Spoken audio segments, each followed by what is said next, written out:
Today, companies spend millions of dollars to come up with the perfect product name. Something catchy, memorable, and easy to say. But it wasn't always that way. We're about to dive headfirst into the wacky world of old products that, despite their features, were given names that make us look back and ask, what on earth were they thinking? From the laughably bad to the downright unfortunate, these products prove that marketing wasn't always on point back in the day. Here are some of the worst of the worst. Sometimes, a perfectly innocent name can take on a whole new and often hilarious second meaning over time. Let's start with a big one. You can probably guess where this one is headed. Big Yank started off in 1919 as a workwear maker from Alliance Manufacturing. They made durable shirts and pants for working men. But as language evolved, the name Big Yank became, well, an unfortunate one.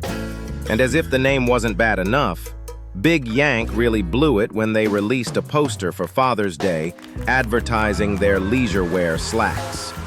The ad featured a little girl holding a rose while leaning against her father's leg, right beside the bold words, Big Yank. The tagline at the top of the ad read, "Here's what Daddy likes." A combination of words and images so poorly chosen, you have to wonder if it was an accident or a prank. The Bone Phone. Now this one is not what you think it is. The name might make you think of a late-night hotline service for lonely people, but the Bone Phone is far from that. It's actually a pretty interesting product if you give it a chance. This spandex-covered radio was designed to be draped over your shoulders, like a musical scarf. It could give you the same stereo separation you'd get from earphones, but allow you to do physical activities while enjoying your favorite tunes. It was truly a predecessor to modern workout headphones, but let's admit it, they could have thought of a better name. The Bone Phone, a great idea for your ears, but a terrible name for just about everything else. Then there are the names that sound like something you would actively try to avoid, which is not a great strategy when you're trying to sell a product. C. Molds swimsuits. Next up is C. Molds. The company Flexies came out with this swimsuit line for women, and let me tell you, the ads for this one were very easy on the eyes. They featured beautiful women wearing C. Molds, flaunting their beauty, while doing your average beach activities like sitting on the sand or mounting a seal. But that product name sticks out like a sore thumb. Unfortunately, instead of thinking about how the swimsuit wraps around your body perfectly, your mind goes straight to the more unsanitary meaning of the word mold. Sea Molds could have been a great name if you were selling it to sea slugs, but for a women's swimsuit line, not so much. The swimsuit that made you wonder if you needed a bottle of bleach to go with it. Mini-Poo dry shampoo. Okay, can you guess what this one is? Here's a hint. You put it on your head.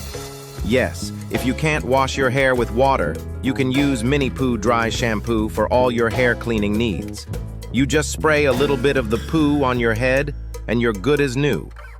The product name, especially when printed in large letters on posters, couldn't have been any more out of place for something you put in your hair. And although dry shampoo is an innovative product, using something called Mini-Poo might just make you feel dirtier than before you used it. The one hair product that probably should have stayed in the, well, you know. Unicum hairnet. I wouldn't even dare say the name of this one too loudly. This French-style hairnet has one of the most atrocious product names ever seen. Now, according to Webster's dictionary, the word unicum actually means a thing unique in its kind, which is fair. But that is not what most people hear when they see that name. The product itself was a fine hairnet made of DuPont nylon, invisible, with elastic edging. But with a name like that, it's hard to focus on the features. A perfect example of how one little letter can make all the difference in the world.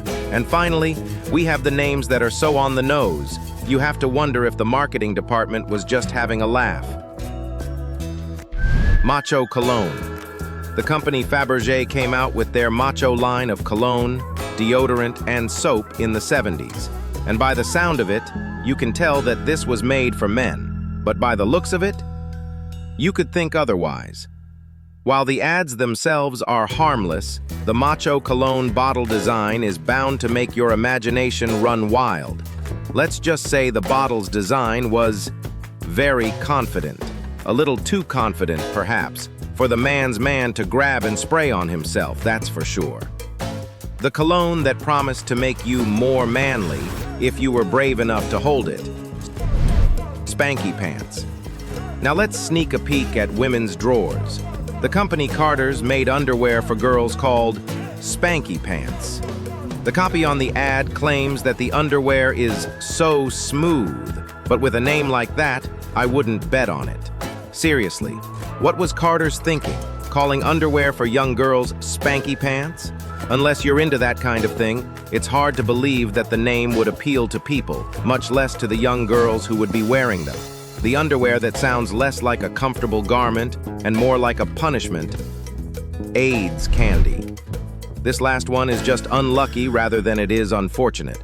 Back in 1949, a candy called AIDS made its debut. It was a piece of caramel or fudge that cleverly incorporated an appetite suppressant. This unique product was primarily marketed to women who were often in pursuit of achieving and maintaining a slim figure. For quite some time, AIDS candy enjoyed plenty of success in the market. But fate took a wrong turn in the early 80s, when the devastating AIDS epidemic emerged. Though the disease's name was an acronym and spelled differently, the similarity between AIDS and AIDS proved to be detrimental to the candy's sales. The association with the devastating health crisis had a severe impact on the candy's reputation. They tried to save face, rebranding as AIDS Slim, but it was too late. A tragic case where a product's name became a casualty of a historic public health crisis. And there you have it. From the unfortunate to the unbelievable, the world of past marketing was a wild. Which one of these names made you laugh or cringe the most? Let us know your thoughts in the comment section below. And if you enjoyed this trip through the history of bad ideas, please consider subscribing to the channel. Thanks for watching, and I'll see you in the next one.